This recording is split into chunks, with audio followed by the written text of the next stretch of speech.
Coming to you live from downtown Detroit, this is Benzinga's Pre-Market Prep with your host, Joel Elconin. This is a volatile puppy here, isn't it? And Dennis Dick. I'm bidding a penny. I will buy the stock for a penny. With everything you need to start your trading day.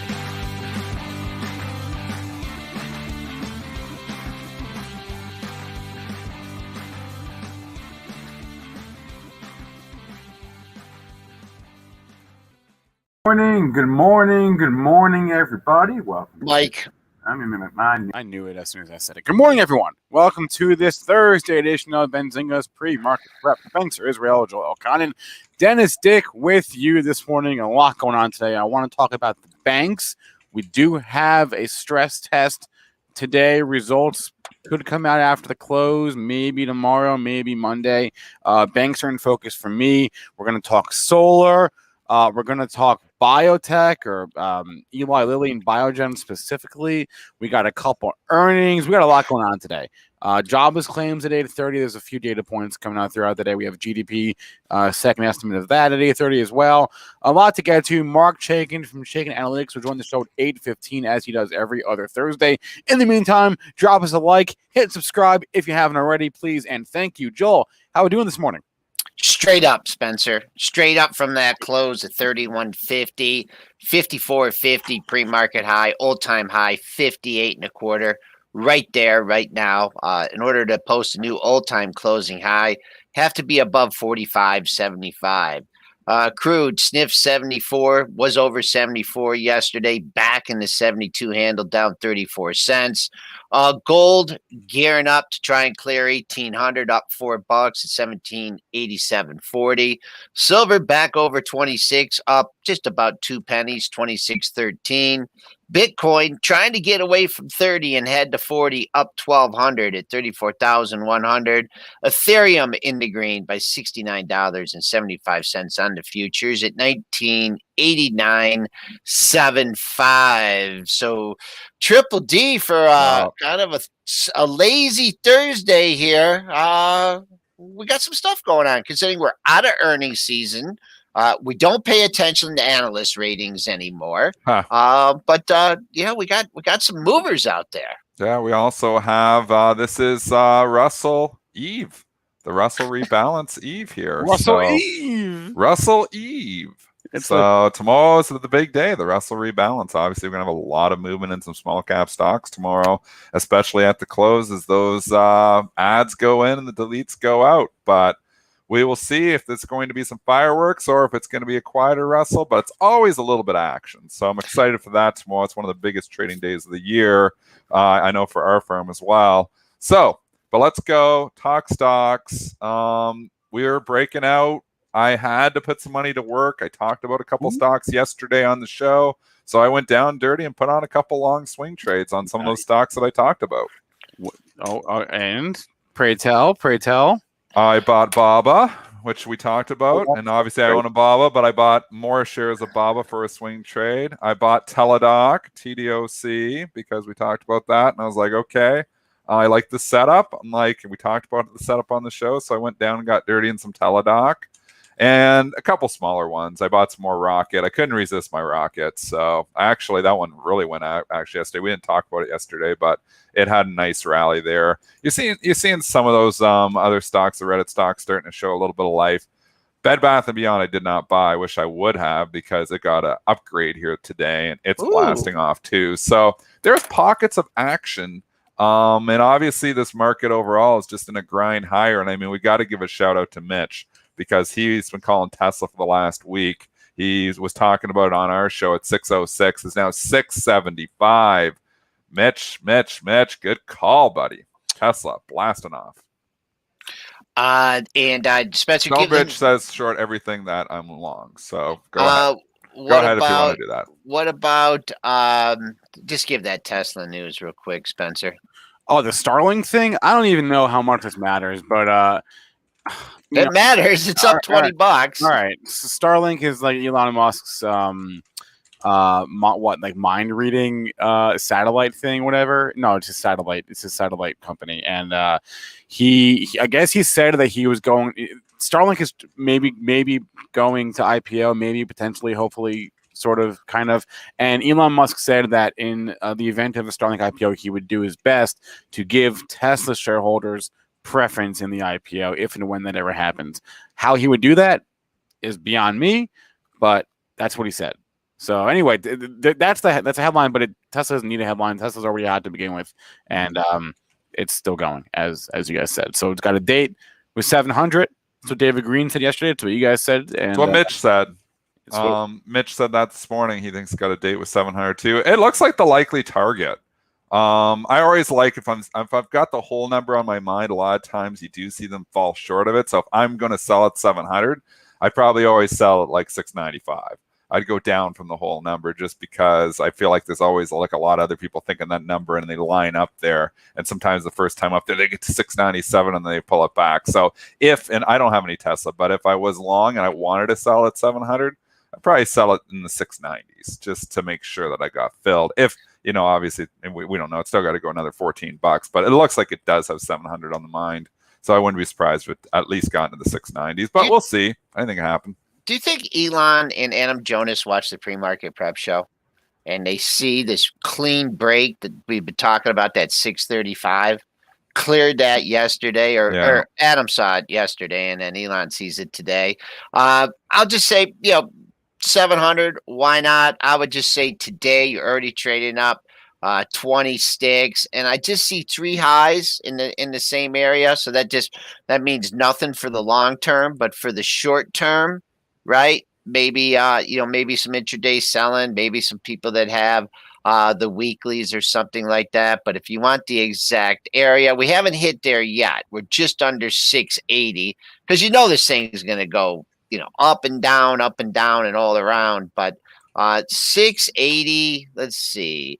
I see 680 to 685. I see 4 highs in that area. So keep an eye on that. After that, 690 was a high, and of course 700. Let's start with some drug news here this morning. Sure. Let's go to Eli Lilly. The headline here is that they're getting basically they're on the fast track is essentially the headline here. The FDA, we know, had already conditionally approved Biogen's Alzheimer's drug. Yeah. And they're saying to Eli Lilly this morning, we're going to grant you the breakthrough therapy designation for your Alzheimer's drug, essentially not approved, but you get to go on the fast track for approval down the line, which they set that dangerous precedent with Biogen. And now it's like, okay, well, they're going to do it for Lilly. You made a good point, Joel. SAVA? SAVA is trading up here this morning. They've got a potential drug. Obviously, I don't know how far along that is, but you start thinking everybody was working on an Alzheimer's drug. If you're, getting close, there could be that fast track designation. There could be, it's a change in the way the FDA has always done things. So not surprising, that Lilly is getting a pop on this news. Great news for Lilly. Also not surprising that Biogen is selling off on this news, because now you got a potential competing drug for theirs.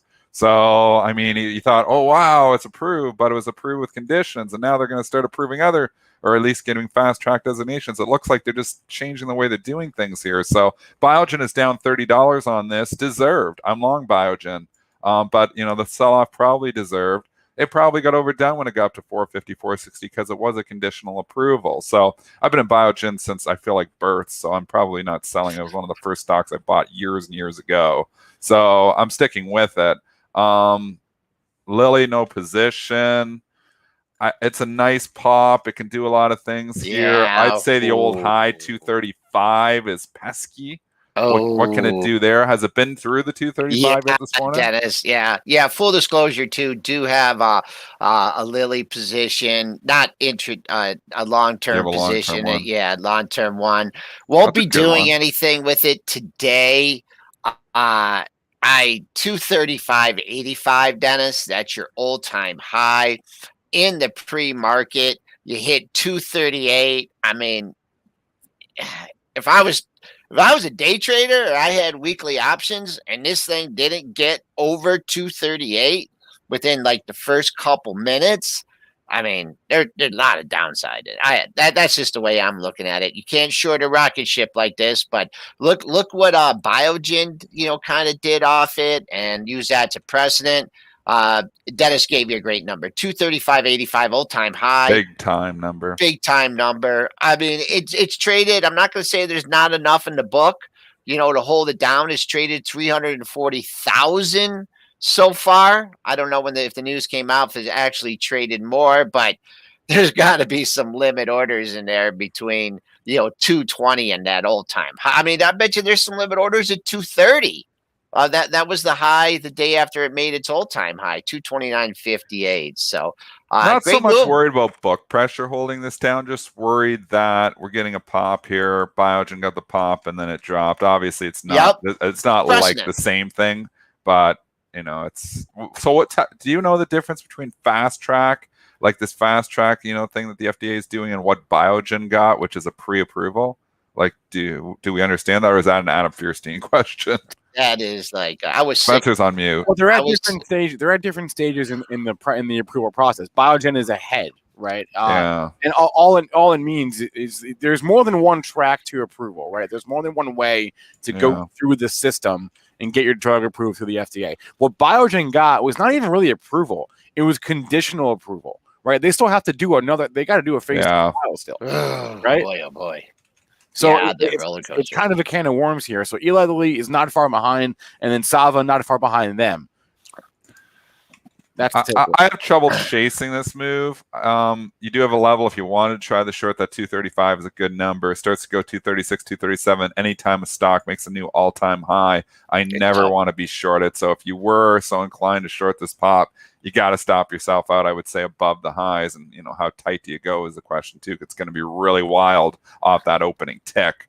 So I don't know. I'm more inclined to fade this move, but I'm not making a trade on it because this, you start getting all-time to high territory, and it's dangerous to be short stocks. I was sick that day that they taught that in biology and in high school, and I didn't take it in college. So can't answer that. But SAVA's trading up $1.94.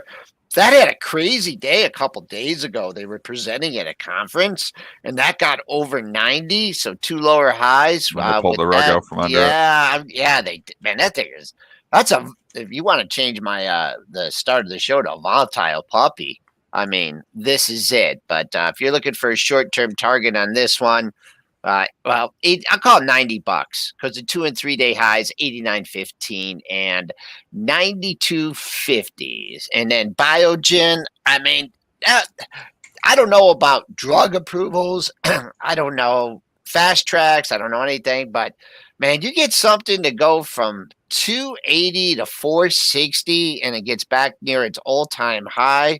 You just got to think that the people that have been stuck in this thing for 5 It's a good years, selling 6 opportunity. years.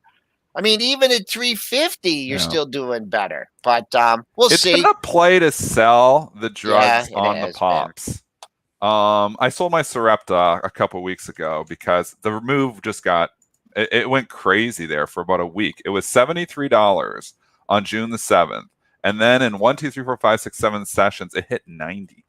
And I don't even know if I don't even know if there was news there. I rarely top tick a stock, and a couple people point out in the chat, they say they always fade me. I don't think you were fading me on this one and making money because I sold that thing at $89.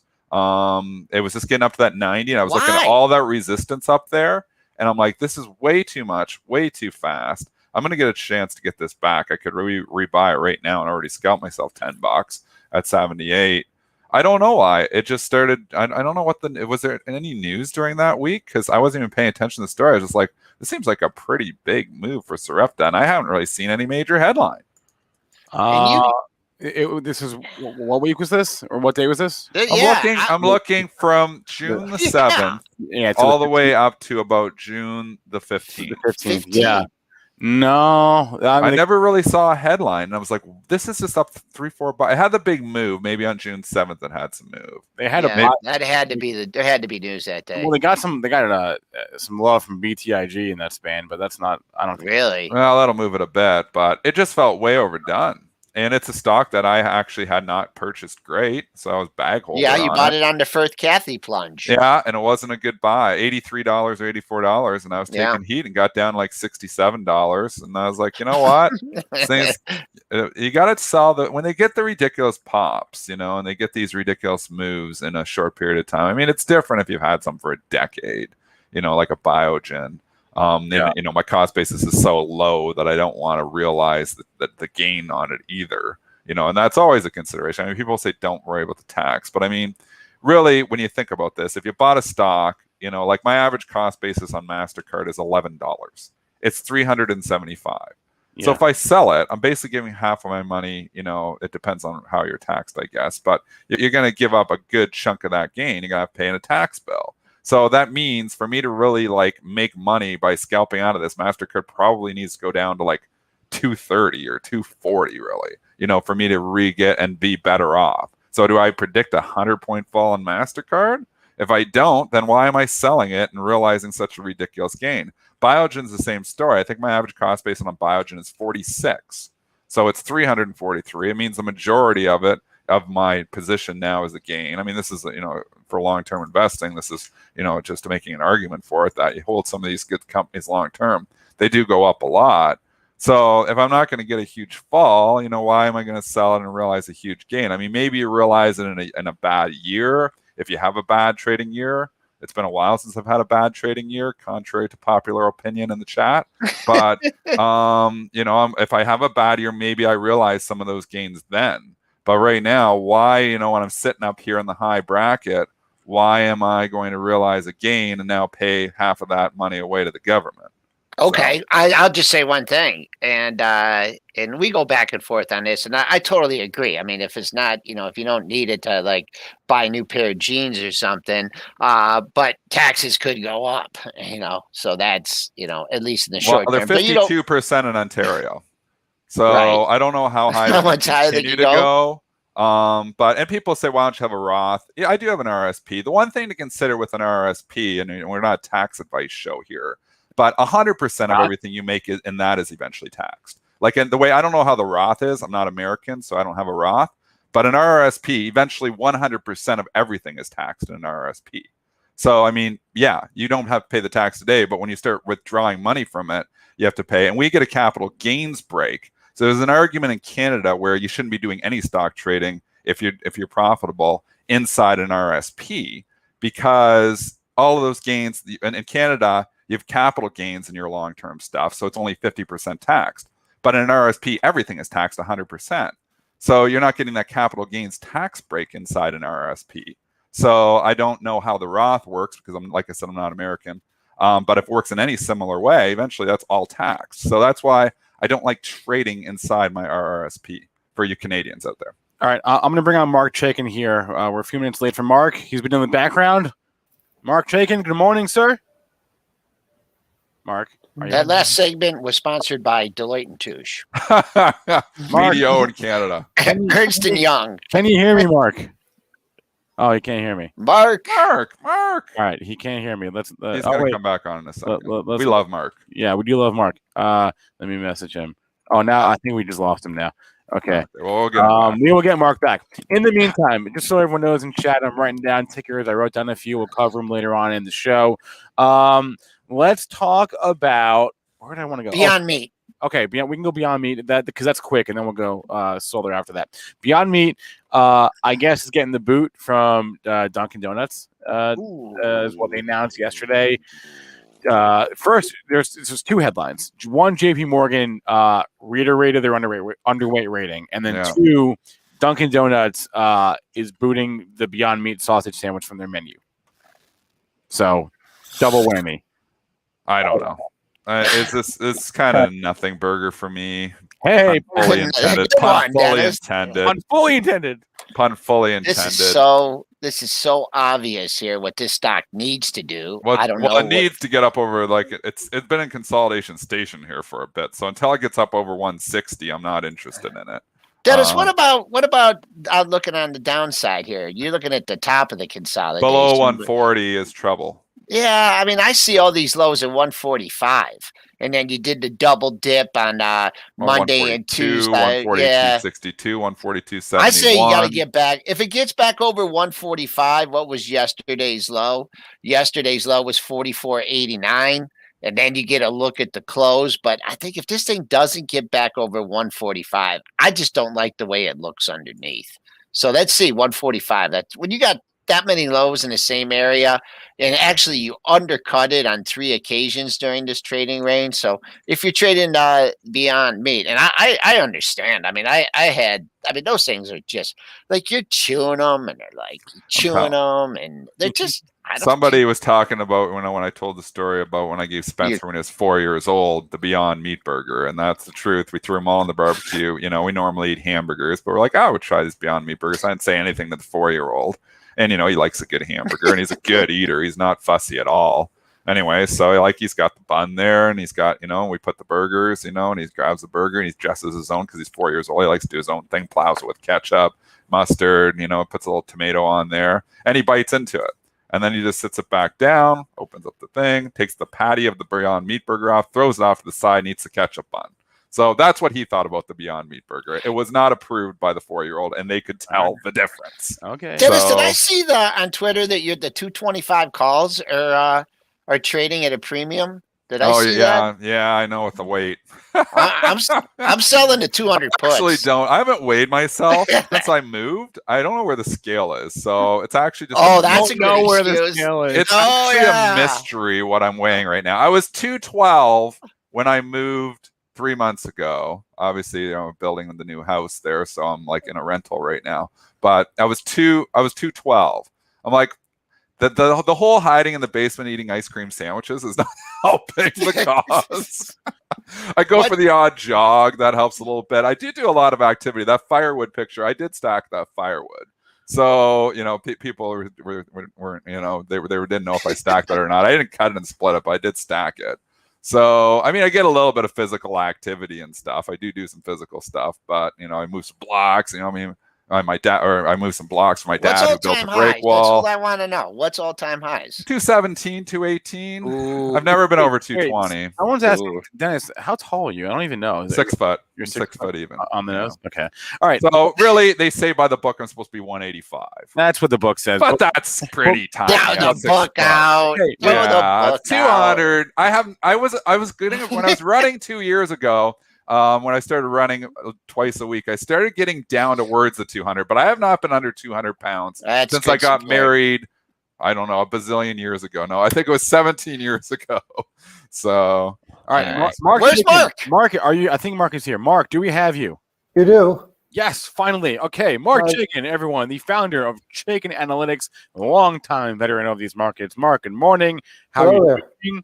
What are you watching today? Watching the dollar. Ooh, dollar. good call.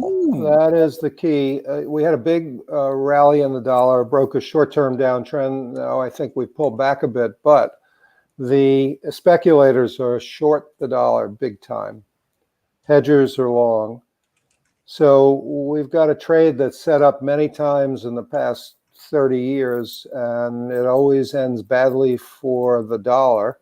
It always ends well for the dollar when the speculators are short.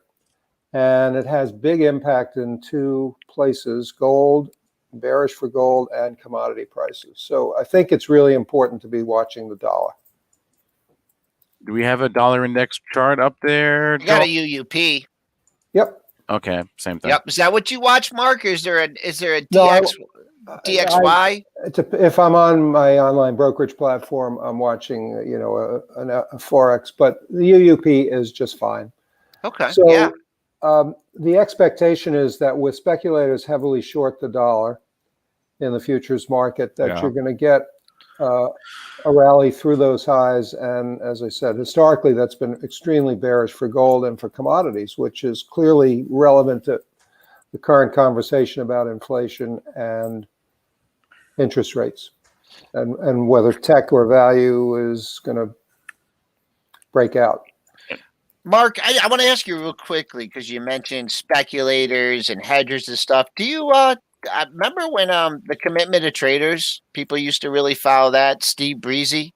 Do you remember that? That was a couple hundred years ago. Did you ever follow? Larry Williams followed that as well. Yeah. So do you pay any attention to that anymore? The commitment. No, of traders? I have a sentiment service that does the heavy lifting. Okay. All right. That points out these relationships. But I mean, it's not hard to find that data. Just a question of digging. So, Mark, you mentioned watching the dollar and effects of inflation, and now you've got people at the Fed saying, transitory is a little bit longer than we initially thought. Bostic was saying, I thought it might last 3 months. Now it could last like 6 or 9 months. Is this a short-term trade for you, or what? Well, I think this is really key to where money is going to flow over the next 6 months. Definitely not a short-term trade. The dollar typically, when it's set up against heavy speculator shorts, rallies for another 4 to 6 months. And that would clearly have a big impact on the inflation conversation. I think what's going on with there are too many Fed voices. It's just this week there's 7 different Fed speakers. I know, including Kaplan and Bullard, who, we know what they're going to say. But the key is not where we are right now, because these are the year-over-year comparisons that we're bound to be where they are. And a lot of this has to do with some supply chain issues that are pretty serious. And part of the reason the futures are up big this morning is because Taiwan Semiconductor said they were going to prioritize two cohorts: automobile manufacturers and Apple. So, and General Motors is saying they're going to strip out some extraneous functionality that requires chips. So the bottom line is there are going to be more cars available. There are going to be more used cars. And that's been a key component of the inflation indices, used car prices. So I think inflation, I wish I could predict where inflation is going to be, but I think this is really a recency bias. You had the April and May numbers that were off the charts, and everybody is extrapolating that out into the future. I don't think you can do that. The supply chain issues are going to ease up. That's what Jerome's saying. Well, he knows better than I do, that's for sure. We're getting some questions for Mark's thoughts for some stocks in the chat. Mark, Michael is asking about IDCC, which I guess he says I don't remember you talking about unless I was sick that day. But talked about it in my newsletter. Okay, the small cap newsletter. I like IDCC. It's a patent farm that doesn't just troll other people. They actually have 300 scientists, 120 PhDs on staff, and they're very critical in patents in areas like Internet of Things, 5G, streaming video. So it's come down from 85 to 75, and I think it's very attractive down here. This is a long-term play on technology patents. Okay. I'm quiet because we got a number coming out. Well, Yeah. the Oh, that's okay. Oh number yeah, just let's came go to the out. 1 minute. Let's go to the 1 minute. Oh, You know, these are not big numbers. 53 and a quarter. We're currently trading pre-market high. 54 and a half. 58 and a quarter is the all-time high. Like I said, these are not Jobless big claims are numbers. out. durable goods out, a little bit lighter than thought. Jobless claims out. Nothing muffin here. Jobless claims are a little bit higher than Very thought. quiet. I Very, don't very know. quiet. Wow. I don't No get it. movement. Sorry, Mark. Didn't mean to interrupt you Okay, here. critical numbers. I can see you're just banging on the keyboard, Mark. I just wanted to ask you about the relentless move here in the oil market, where we're at on the Chaikin readings. Just seems to be the same mantra that, you know, gearing up, the economy, going to need all this oil. Big move for just where we're at on the power gauge. Any sentiment on oil in the oil sector? Very bullish on the big ETFs in the space, XOP and XES, and individual stocks within those ETFs, large, mid, and small, all doing really well.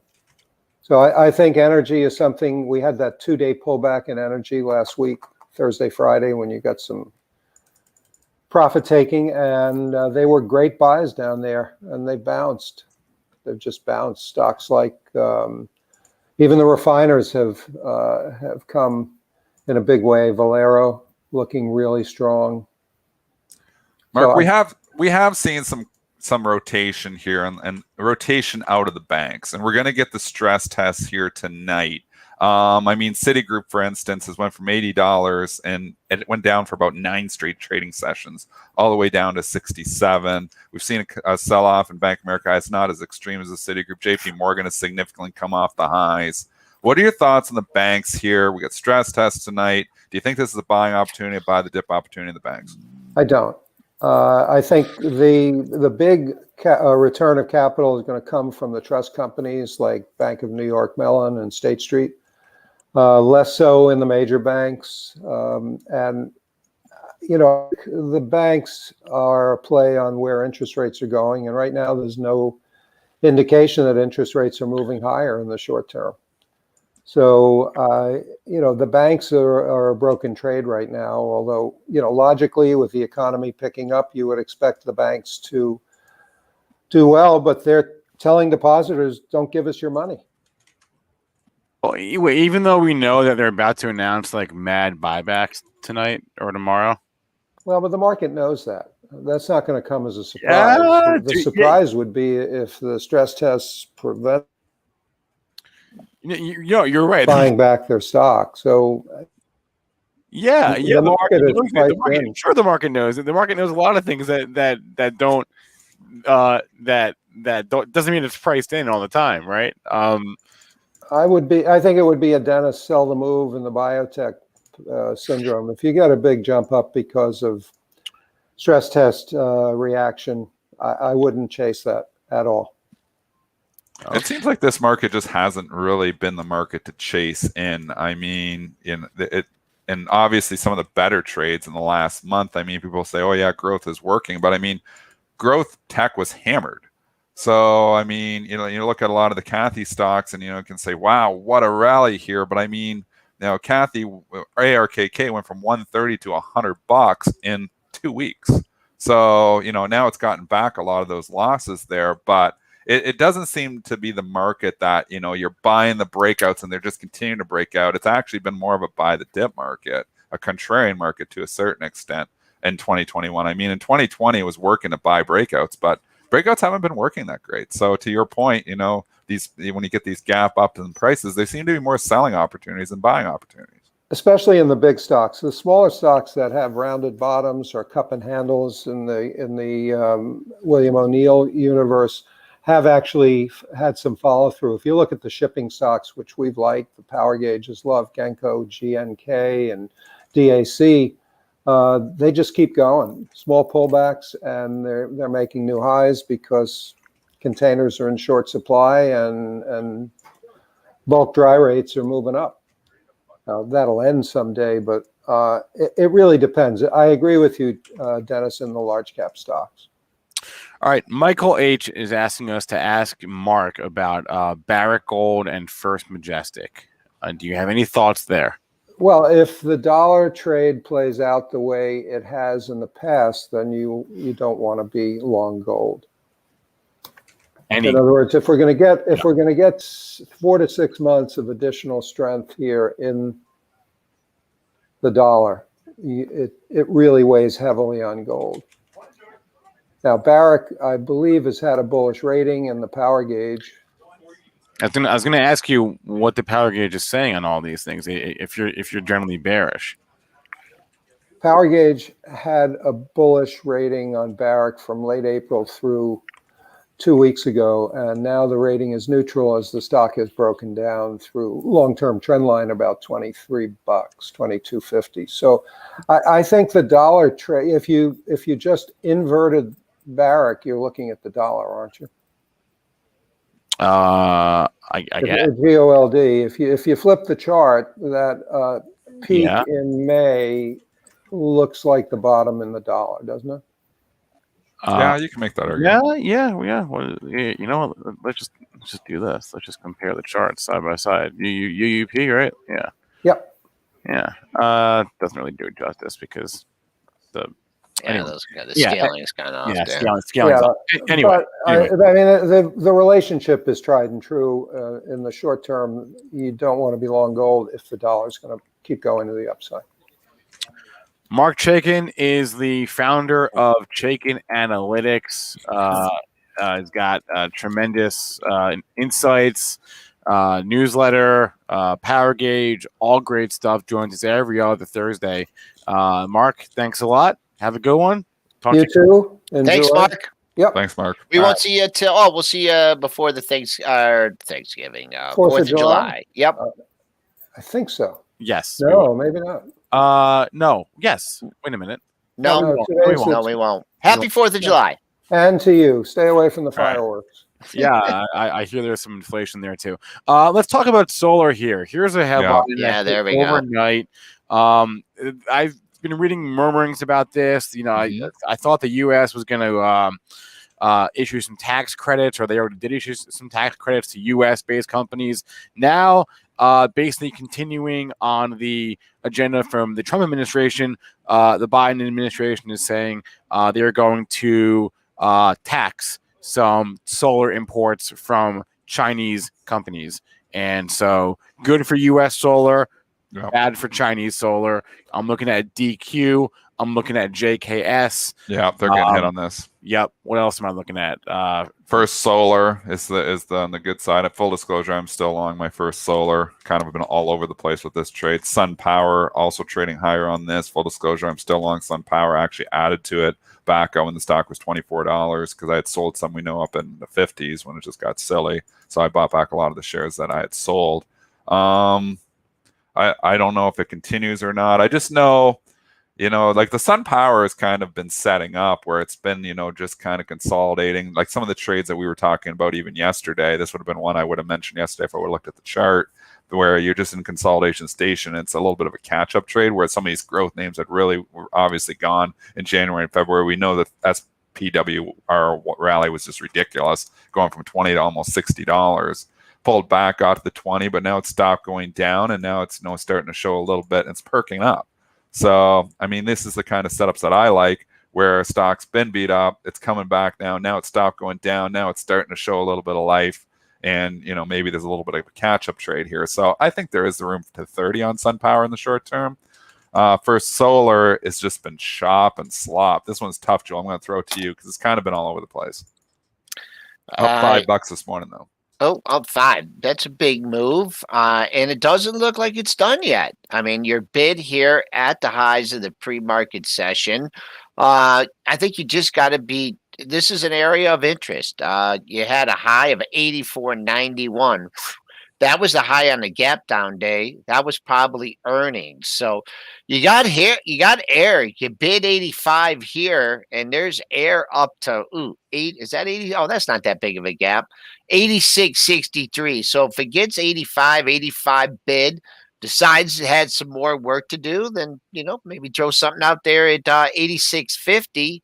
And that would fill the gap. The high on that day, that's a big move for it. I bet you that's way over its average daily range too. So, and one thing to consider is what Marc was just saying, and like what we were saying is it seems like the gap ups are the selling opportunities. If this gets up near the 90, I'll probably ring the register on it because there's major resistance up there. Like you said, I think there's a little bit of room. This is in my portfolio, but it wasn't really put in there as the long-term forever investment. I just like the setup, and I've kind of been, like I said, all over the place. I originally bought this, I don't know, a couple months ago at 76. It ran to 90, so I missed it. I could have obviously rebought it at my price. So I think it gets back into the 90. I think you're ringing the register and you move on, but I don't know if it's going to get there or not. So nice gap up this morning. Hey, what's going on at 85, Dennis? I mean, Bulls and Bears squaring off there. Looks like it's pretty tight there.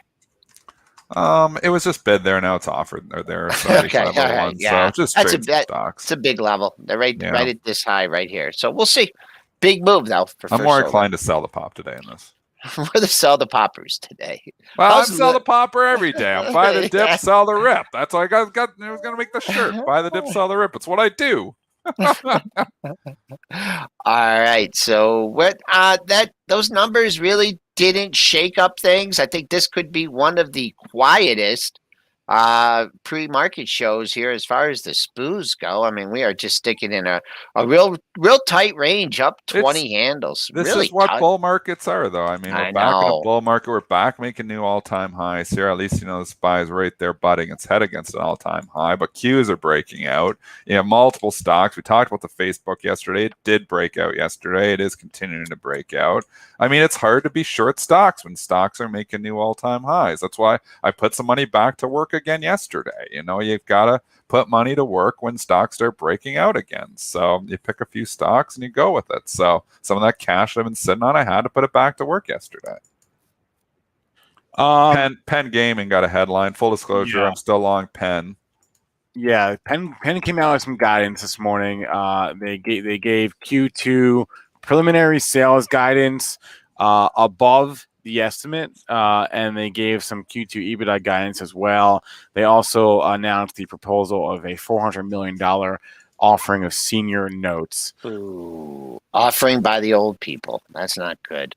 That means stocks up $2.32. Guidance is trumping everything here. Yeah, it's wow. It made a new low for the move last week too. I mean, it's trying. That's 79.50 is the pre-market high. Kind of blue skies above that. Next daily high is 81.38. But make sure it gets, its hold. If it's going to really make a run to 81, make sure it gets over that pre-market high 79.50. Holds it, but wow, just can't believe it. Made a new low of the move yesterday. Not great relative strength. No, it's been really bad relative strength, to be honest with you. It's one, like, I've got some stocks that look really good. This is now back above where I paid for it, but it hasn't been great. I mean, it has been underperforming. It's been leaking. We're not hearing as much about Portnoy as we were. No, I mean, the DKNG was a buying opportunity on its dip from, who was the short selling firm? I was just gonna say, you read my. We've been doing this show too long, Dennis. Hindenburg. That was the Hindenburg buying opportunity, is what that was, because the stock came right back. I mean, the sports betting's not going away. I still like the story here, but these stocks they're not looking as nice as some of the other stocks. There's probably better places for your money. All right, let's go to. There's a few more things on the list, and then we'll go to the chat. Oh God, I got just blanking now. Oh, yeah, Comcast. That's right. So Joel and I discussed this yesterday on the At the Close show. I guess I can't remember a time where a nugget in a feature story cost the Wall Street Journal. But this was not like a hard news thing. It was more of a look at Comcast and how their CEO is positioning themselves for the future. And in that article was a little nugget quoting some anonymous sources, like maybe Comcast could potentially buy a company like Roku, like Viacom. And then Comcast came out late yesterday and said, yeah, that's just speculation. Again, I can't remember a time where like a nugget. I'm sure it's happened, but I don't remember when. But they hammered the stock on that little nugget. Yeah, it was a little nugget in what was a long story. It was well, they're going to pay up for Roku. We're dumping the hell out of this. I'm going to say agree with Rich Greenfield this morning. I know he's not liked, but he's made a good point on CNBC this morning.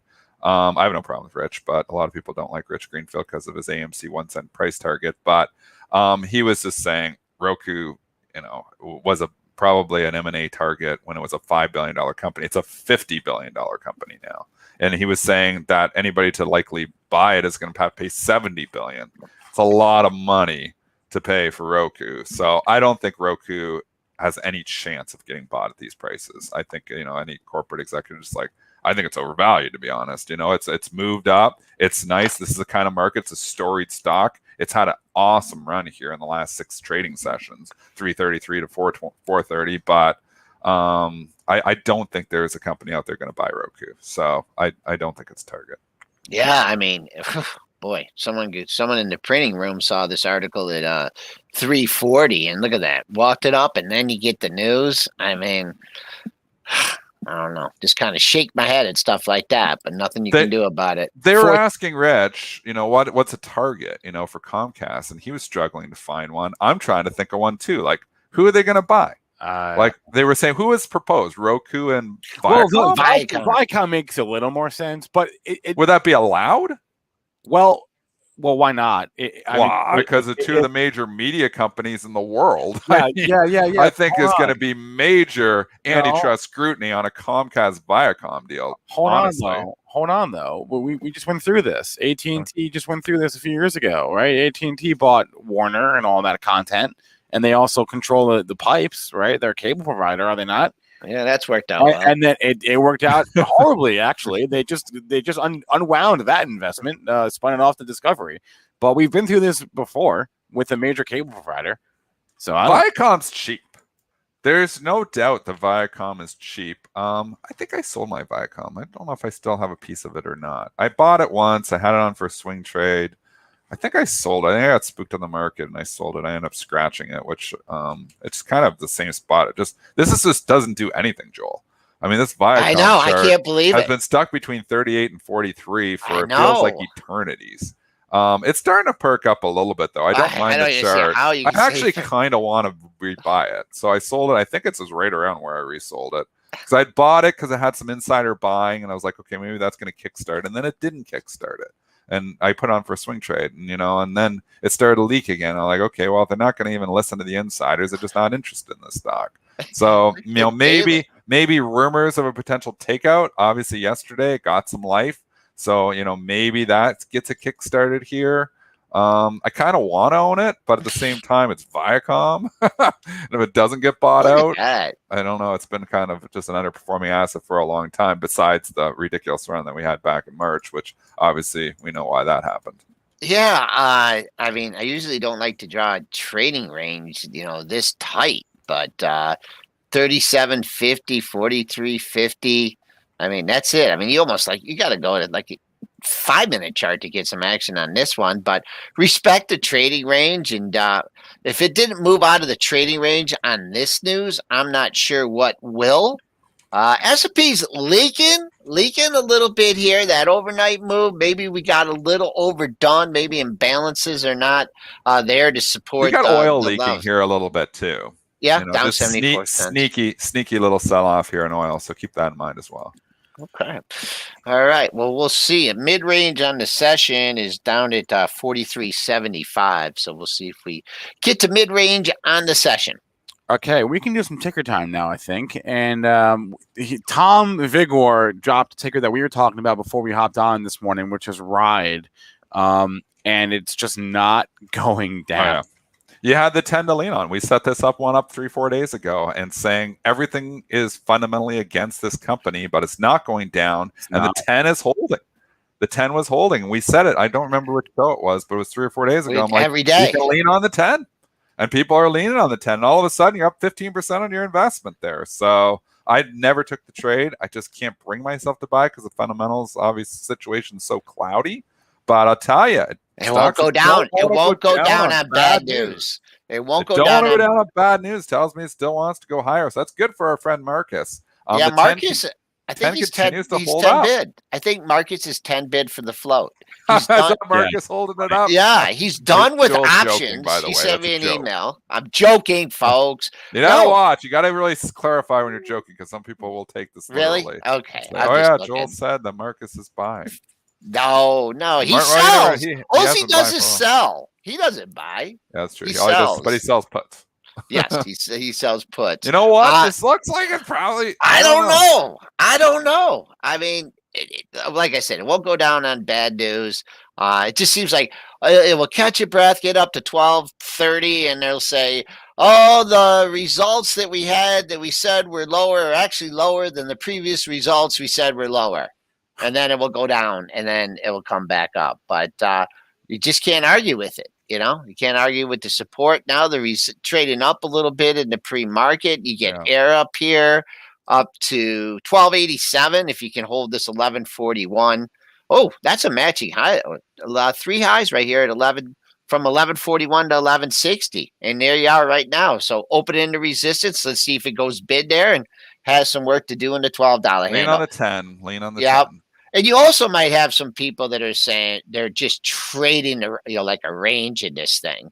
And they don't care if it, they bought it at 10, they had a 950 stop. They're selling at 12, hell or high water. They don't care because you got to have. There's just some stocks that just don't care about fundamentals, and this is turning into one of them as well. It's turning into one of them as well. And and when stocks stop trading on fundamentals, they're dangerous stocks, especially to be short them. We know that. They don't have orders, they don't have management team, they may not have any money. We know this market just sometimes just doesn't care. Yeah, it's a type of market that is in certain stocks is disconnected from fundamentals. I believe that is the case here as well, but that doesn't matter. Will it reconnect one day? Maybe, but we've been waiting for GME to AMC to reconnect with fundamentals too, and they don't look like they're going to reconnect anytime soon. So, obviously this disconnection from fundamentals in certain stocks can stay for a lot longer than you think it can. Speaking of AMC, I don't know if you saw what the CEO tweeted last night. He's trying to convince everyone to vote yes for another offering. Why not? Sell more stock. At least he's getting some cash. And if people are willing to pay these kind of price for their shares, the management team is smart. Keep dumping stock on them. Keep raising cash because that's giving, putting AMC balance sheet in a lot better position than it was. I want to show you these tweets. Some of you fear dilution, but maybe neglecting that equity raising is a powerful tool to strengthen the company and help shareholders. AMC said 5 times in January, May, and June that we diluted shares, but as a result, raised $2.5 billion. We're much stronger because of that. AMC's board and management believe you should vote yes to authorize 25 million new shares. Remember, they cannot be issued before January of 2022, more than 6 months from now. See your proxies materials for more information. There's no way this is going to pass. This is going to Why not? This goes against the short squeeze thesis. Issuing new shares. That's why they've been issuing new shares nonstop. They've been doing it like crazy. Nonstop. That's why, you look at this and the market cap is so dang high because there's so many more shares than were ever outstanding before. So I wouldn't be surprised if anything passes here. Right. People just see, let's give him more money. He's going to strengthen the company. Based on my good talker, man. That's CEO is a good talker. Based on my initial review of the subreddits last night, they weren't pleased with more dilution. They were not pleased. What is there any good movies coming out? No, actually, I looked last night because it's supposed to rain this weekend, and no. Yeah. Oh yes. I don't control the weather. It's supposed to rain. No. I try to never believe the Weather Channel. Yeah. Fast and the Furious 9 is out if you want to see it. That looks like a real comedy. Yeah, no, it is. They're great. They're over the top. They're great. Let's go back to the chat here. Fidel was asking about Southwest Airlines way earlier at the top of the hour. LUV. Fidel? Yeah. Fidel? Like FEDELE? That's EL. That's what I wrote down. Yeah? Oh, man. My dad used to own horses. with a guy named Fidel. Maybe it's him. It was no, Fidel's been gone. His middle name with F too, so it was Fidel F. Fowry, triple F. Triple F. Oh, He was great. He was great. My dad had one. He was always optimistic. He was always the bull, no matter what was going on in the race. Fidel was like, "We're going to come back." And then my dad's other partner, Jerry Briskin from New York, would be like, after every race, "Let's sell that pig. I don't want to have that horse anymore." And then my dad was kind of stuck in the middle. So, what stock does Fidel want? Southwest Airlines. Fidel. Love. It sounds like Dennis Dick, but just a few seconds later. Nice. Oh yeah, Is Triple what it T. sounds like. Yeah. All right, LUV. Back to the back. Wow. Oh, let's see. Cool. Now we had all that bad news, and and everyone said, "Well, it's not that bad news." Well, it was bad news, and it kept on going down. The reopening trade hasn't been looking great. I mean, once again, you got a level to lean on. You kind of up and down again. So if you feel like 54.67 is the low, then you can lean on that. But just that's a big red candle this month, and the next support comes in at 52.29 on the monthly basis. I mean, people talk about the variant, this Delta variant. Like I heard this lady from Rite Aid, and like reason we're being really conservative is the variant coming out and another lockdown. And I'm like, I don't know. I mean, where she was coming from on that. So I don't know if the reopening trade got a little bit overdone, but you're a lot closer to the all-time high, or you tried that the other month, than you are if you're looking for more of a retracement. But 54.67 has been the low of the move so far. What was this out a few days ago or not? Ford, their chief technology officer, is leaving for Amazon. Really? Yeah. The Free Press reported it this morning, but Ford is saying, "Oh, they announced it internally on Monday," is what they said. Okay, so that news just came out. So the CTO of Ford is going to Amazon. If anyone cares. I don't care. Okay, fine. Well, I figure technology. Listen. I figure technology, EVs are technology, right? All right, moving on. BNZNB was asking about Ambarella, AMBA. Let's take a look. Stock. Remember when Ambarella used to be just a tracker, would track GoPro Yes, back in the day? I was thinking that too. It was always like, oh yeah, this surprise the parts for GoPro, and GoPro goes up, Amba goes up, and you know what? GoPro obviously went down to the gutter, but Amba still. Amba obviously wasn't just a GoPro supplier. There were a lot of suppliers for a lot of different stocks. It's been a great company for a long time. Great stock. It's sleepy here, I don't own any shares here, but I'd say if I obviously want to have an out, so $97 would be my out. 104, 105, you got 8 points. I would have liked it better yesterday if we would have brought it up. If I was looking at this chart at the 101, I'd be like, I kind of like that chart. It went yesterday with a lot of stocks went yesterday that were sleepy. We did have that little bit of a catch-up trade that we were talking about could potentially happen in some of these stocks. Tesla leading the charge there, obviously. So I don't know. On a pullback, I'm interested, but just a little bit far now for me to stop out because he's still got to kind of go down to the 97. I don't like risking $8. Yeah, a lot of highs between 105 and 107. Remember, and see how I set these trades up. I'm always looking, where's my out? First thing is not about, how much money can I make? First thing is about, how much money am I willing to lose? That's the first question every single time when I set up a swing trade.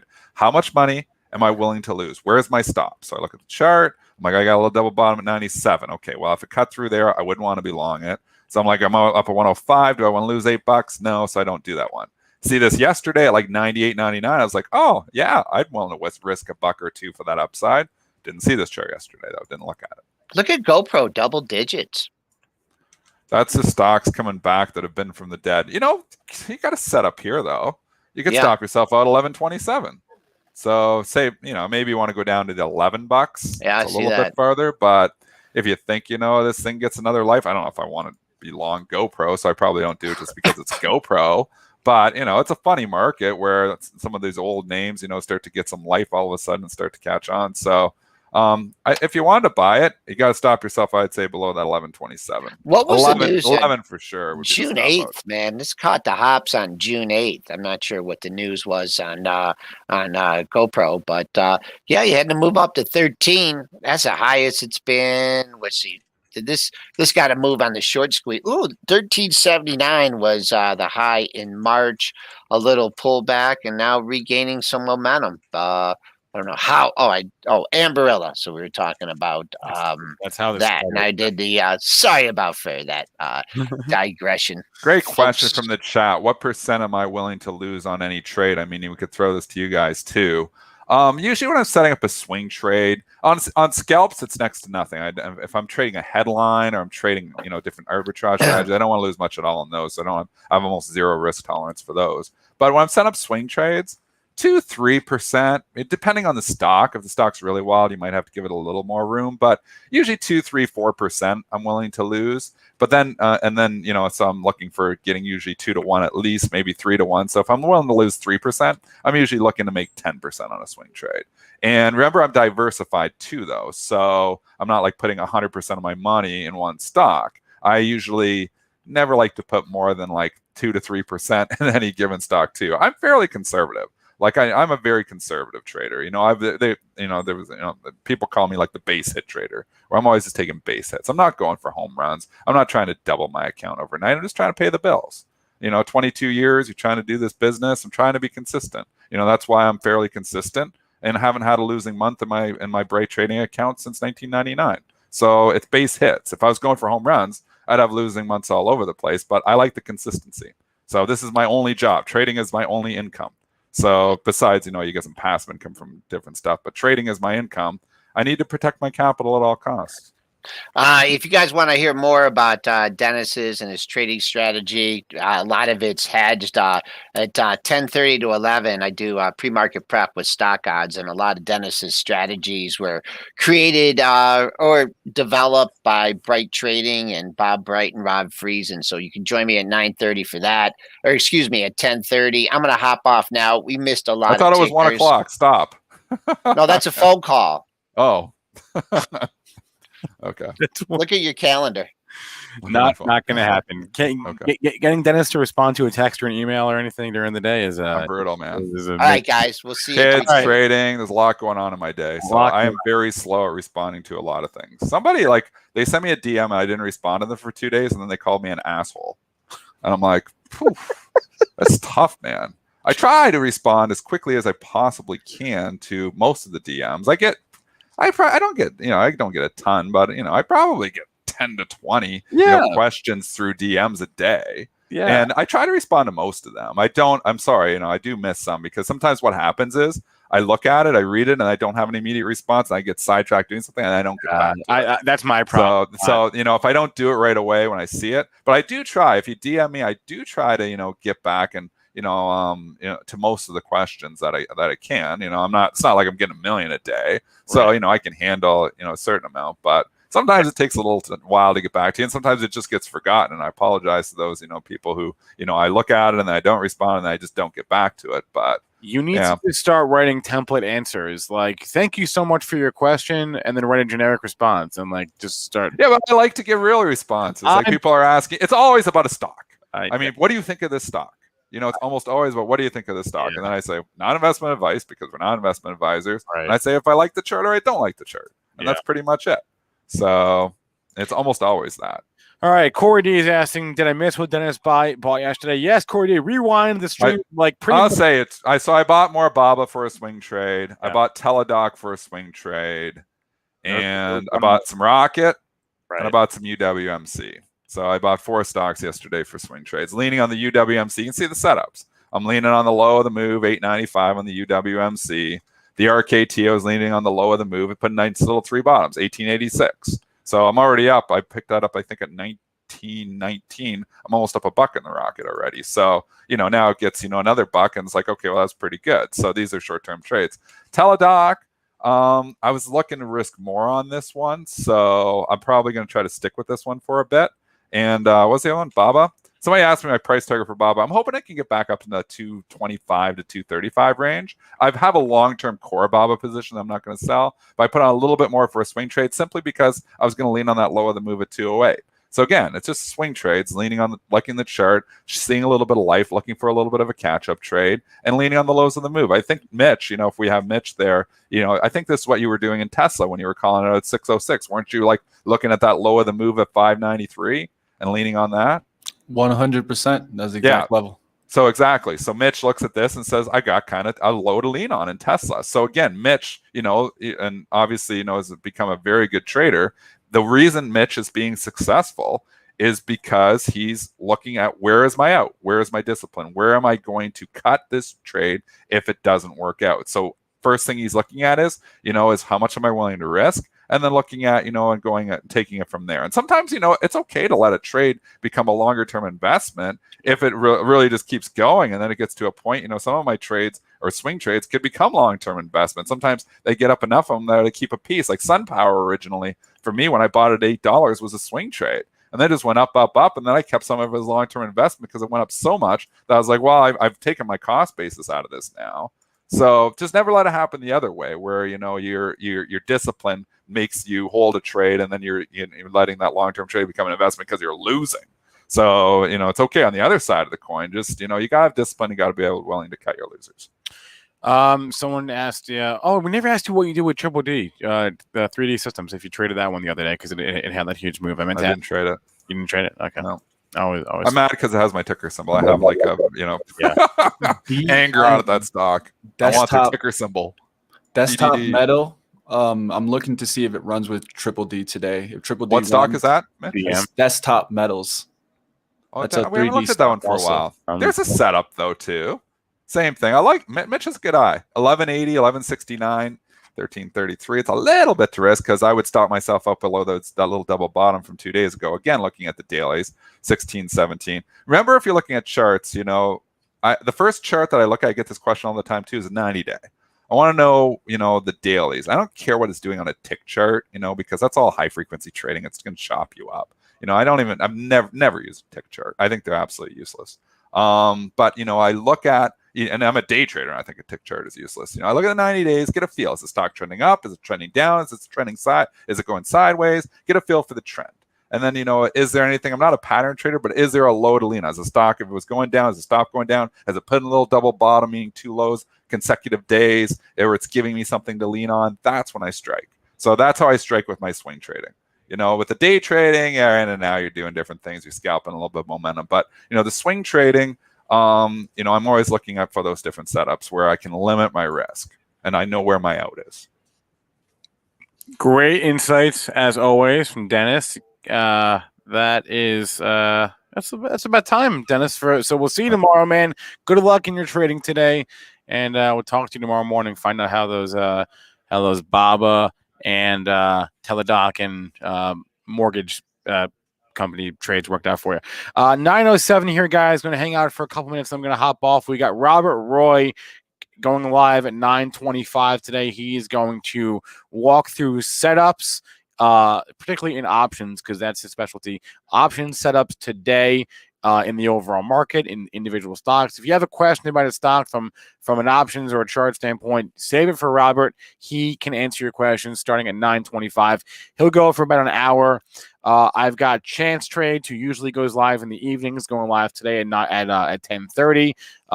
He's a technical trader as well, so he'll go through what he's watching. We've got SPACs Attack today at 11 o'clock. And then I mentioned, or somebody in chat mentioned Doximity, right? That's the IPO today. And the DOCS is the ticker, right? Yeah. Doximity is going to be on the Power Hour today at 12. Let me get this time right. 12:30. Anna Bryson, the CFO of Doximity DOCS, will be, and you can see the chart is empty because didn't open yet. The CFO of DOCS will be on the Power Hour on this channel at 12:30 Eastern Time today. Put that on your calendars if you trade IPOs, if you're into that stock. If you have a question about a technical setup or a chart, I highly recommend the Get Technical show at 1 o'clock with Neil Hamilton. He will answer as many questions as he can, and he's more of a patterns guy. Like we're not really, Joel and Dennis aren't really patterns guys. Or even Joel, who is a technical guy, doesn't really use patterns. Neil is much more of a pattern guy. So if that's more your bag, check that out. 2 o'clock today, we've got the BZ Crypto Show. If you have any questions about biotech, about the Eli Lilly news, ramifications of that, save it for Biotech Buzz with Vivi at 2:30. I'll be live with Joel at 3:30 for the At the Close show. The Cannabis Hours at 4 o'clock. And we've got After Hours with Ryan Rose-Biani at 5 o'clock. That's the schedule for the day. Let's move into the movers tool here. And I know there's more questions in chat that we didn't get to. I saw Twilio got mentioned. It didn't get to that. I saw Square got mentioned. Didn't get to that. I've written a few of them down. We'll try to cover those on the At the Close show for anyone who sticks around for that. Oh, guys, we didn't even talk about earnings today. Like, we had Rite Aid. And then let's check if Carnival is out yet, because they're usually out later. But Rite Aid, I saw that the stock was down this morning. The EPS beat, the sales missed. They gave some sales guidance for next year, and they said that for the year they're going to make around $25 to $25.5 billion in overall revenue, which was a smidge above estimates. And the EPS, oh my God, they're going to lose money next year, is what they're saying. So let's go to the chart here on RAD. This is Benzinga Pro, by the way, pro.benzinga.com, free 2-week trial. Yeah, it's down. How is this company here? Can we go to their earnings here, earnings history? They're saying they're going to lose money next year. Basically, the last year, the whole COVID thing was like best case scenario for a Rite Aid, because everybody was forced to go and get their vaccine and buy some stuff while they're at it, right? So, God, let's just go back to that chart again. Let's just zoom out on it. Like, remember the trend it was in pre-COVID for the last like half decade, right? Look at that trend. You really want to fight against that? Be my guest. Anyway, stock is down 12% this morning. Is Carnival out yet? I didn't see the numbers. I know they're usually out like later in the morning. They always do some weird stuff with their earnings. Look at the pre-market chart. Doesn't look like it's out based on its trading. Let's hop into my press release / SEC filing newsfeed, where all the press releases and SEC filings get piped in automatically to Benzinga Pro. No, I do not see numbers on Carnival yet. They're usually at like 9, a little bit after 9 o'clock. So, awaiting the Carnival earnings report. Again, let's go to a daily here. Stock has come back a long way, but still a little bit of ways to go to get to pre-COVID. I know they have a schedule out now. They're back doing cruises again. Let's see what kind of guidance they give. I would hope they would give guidance now that they actually have some cruise ships on the books. And then there was one more, wasn't there? There was one more. KB Home. Oh, and Darden. But KB Home is more interesting. They reported yesterday after the close. Earnings per share. Let's bring the chart up. Earnings per share of $1.50 versus $1.31 estimate. Sales of 1.44 versus $1.5 billion. So an EPS beat and a sales miss. Typically, EPS has traditionally EPS is a more valuable metric, but in recent history it hasn't mattered as much because a lot of companies don't make money. Anyway, stock is down 2.5 or 2 2/3% this morning. You've got RBC coming to their defense a little bit, raising their price target to 47, though still neutral on the stock. And how is it affecting the other ones? We tend to see these home builders pop and drop on earnings, so KB Home has never really got a pop today. Lennar up, and then Toll Brothers is the one I always forget for some reason. Quiet, no big volume this morning. Toll Brothers, and then Darden Restaurants, right, had earnings, did they not? Oops. I could have sworn DRI. Yes, they did. Q4 EPS higher than estimates. Sales higher than estimates. They gave some guidance. I love me some guidance. They're saying for next year, our earnings per share will be in line with estimates. Sales will be above estimates. They are also raising their quarterly dividend by 25%. We like that. Stock up about 2% this morning. A lot of people like the Olive Garden, I guess. Anyone here in Darden or what? Be curious to see if anyone here was trading Darden or KB Homes. And then there's, Steelcase, right? SCS reported. They did. And EPS beat 24-cent loss versus 31-cent loss estimate. Sales beat as well. $556 versus $554 million. Guidance always more important than earnings. Guidance, EPS guidance for the quarter above estimates. Sales guidance for the quarter above estimates. So headline numbers mostly beating, or actually all beating for Steelcase, and the stock is up 3% this morning.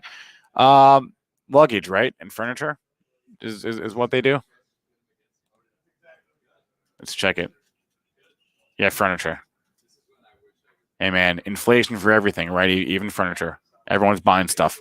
I think that was it on the earnings front for yesterday and today. We do have, after the close today, big here. Let me just show you. Rather than tell you, I'm going to just show you. In the Benzinga Pro earnings calendar, today is the 24th. After the close, guys, we've got FedEx, we've got Nike, and we've got BlackBerry. Let me zoom in. That's a little hard to see. Okay, FedEx, Nike, BlackBerry, all reporting tonight after the close. So will be very interesting to see those. We know FedEx can often be used as a proxy. People like Marc Chaikin will use the FedEx report as a proxy for the overall economy because they're so integrated with consumer goods and shipping and demand and retail and all that stuff. So we'll be watching those three after the close today. I saw somebody mention Bed Bath & Beyond. Let's go to the ratings calendar, which we have not been to in quite some time here on this show. We used to talk ratings all the time. We don't talk them nearly as much because frankly, in a pandemic, ratings don't matter, but we're coming out of that now. Bed Bath & Beyond caught an upgrade this morning from BofA Securities to buy. They're giving it a $38 price target. Again, that's their estimate of where Bed Bath & Beyond should be 12 months from now. So Bed Bath & Beyond, what are we at? 31 here this morning. So stock is trading up on that. We also have an upgrade from MGM at Deutsche Bank to buy, giving it a $54 price target. And those are the only ones that really interest me. Magna International, MGA, an upgrade at Goldman Sachs to buy. Goldman Sachs is pretty influential on the street, so that's notable as well. What about downgrades? Dollar Tree down to neutral at Piper Sandler. BP down to neutral at HSBC. The other two don't seem that interesting to me, so... CCL is out. Randy on the news that says, all right, let's go. CCL. They always do some weird stuff with their earnings. It's always in different currency. Okay.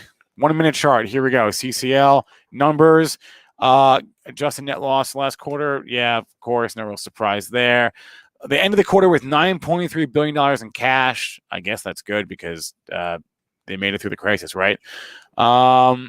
They say cumulative advanced bookings for fiscal year 22 ahead of the very strong pace for 2019. Let's go. Okay, so we're reacting here on the chart, but let's just go into the press release ourselves, see what we can find. They always do weird stuff with their report. It's not clear. The way they report earnings, they just don't make it easy to find. Let's go. There we go. Here we go. Okay. GAAP net loss of $2.1 billion last quarter.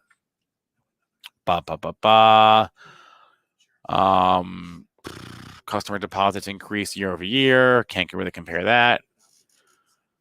42 ships from 8 of our 9 brands have either resumed or announced they're going to resume operations by November.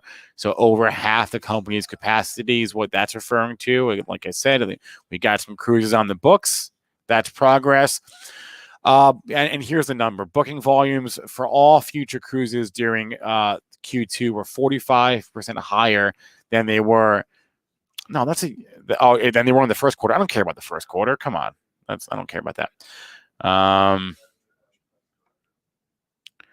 what I mean? Where they don't like make their EPS and overall revenue obvious in the top of the release. It's very irritating with these guys. Let's go back to the chart.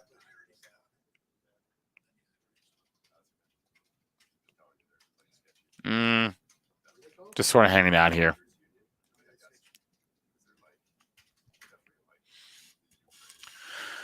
Now moving lower. What about what about the peers? I always want to keep one eye on the peers, right? RCL, quiet, trading a little bit higher. Norwegian, quiet. They're all quiet here.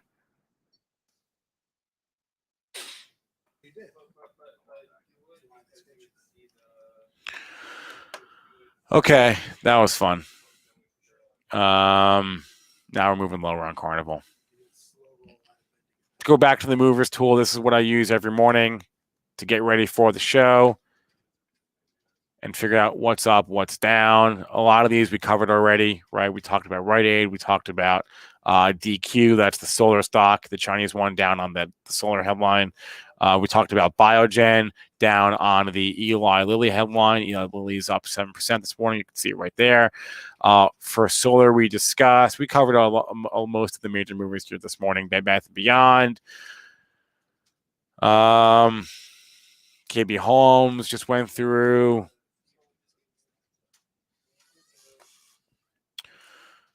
Okay.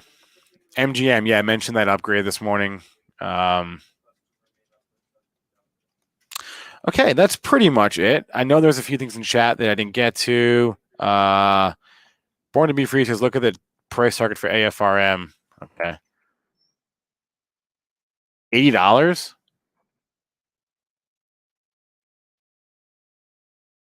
Not that outrageous. SEC 66. That's not crazy. Oh. Was this an IPO or a SPAC or direct listings? I don't remember. Feels like it was an IPO. A rough go of it. Yeah, a few people have mentioned Palantir today, or maybe it was just you, John, mentioning it several times in a couple of days, maybe one day since I've looked at it. Yeah, it looks strong, right? It looked like it consolidated for a while. It looks this. We talked about growth stocks yesterday, right? All the ones that were in favor late last year in January, February, they all look okay, right? DocuSign, Teladoc, Palantir. This does not look bad at all. And you have some levels to lean on, right? This whatever this range is, right? This like 23 to 25 range. You have some support there. This looks not bad.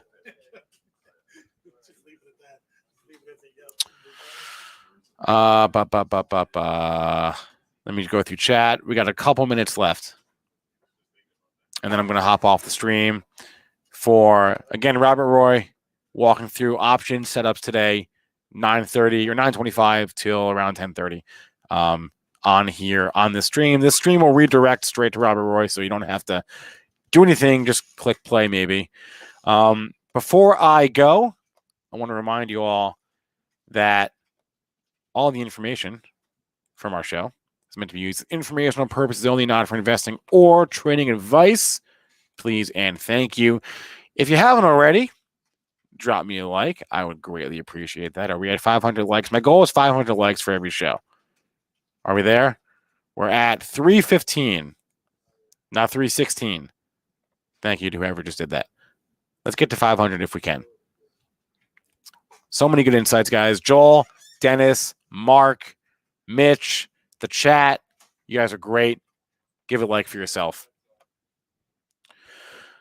What else did I want to say? Yeah, Benzinga Pro is the tool we're using right now. pro.benzinga.com for a free 2-week trial. I'll put the link up on the screen. There it is. If you have any questions about Benzinga Pro, you can ask me. You can go to the site, or you can just email the Pro team themselves. And their email address is also going to be up on the screen. There it is, onboarding@benzinga.com. If you decide you want to try Benzinga Pro, you want to pay for it, get a discount using this promo code that's up at the bottom of the screen now, YouTube 20. The word YouTube, YOUTUBE, number 20, will get you 20% off any Benzinga Pro subscription. Again, I'll put the link up again, pro.benzinga.com, code YouTube20. All right. Let me see how many likes we're at. 367. So we're not going to get to our goal today, which makes me sad, but tomorrow's another day. All right, everyone. That's going to be a wrap for me. Good luck at the Open today. Robert Roy live trading starting in about a minute, and we'll see you there.